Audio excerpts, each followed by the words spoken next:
And if you have some outdoor plans, we have a weather question for you today as well. And this one from a bright young student named Hayden who comes out of Pueblo West. We caught up with him yesterday at Bear Creek Nature Center. Here's what he had to say.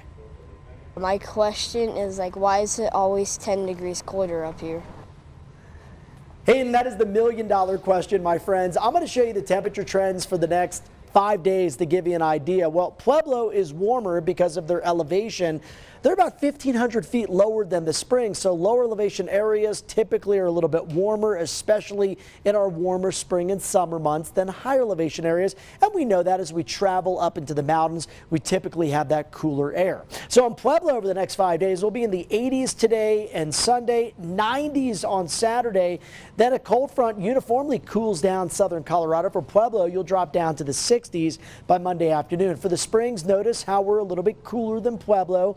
Sort of hammering on the point we just talked about. We'll be in the 70s today, up into the 80s on Saturday, dropping down to the 50s as we head towards next Monday afternoon.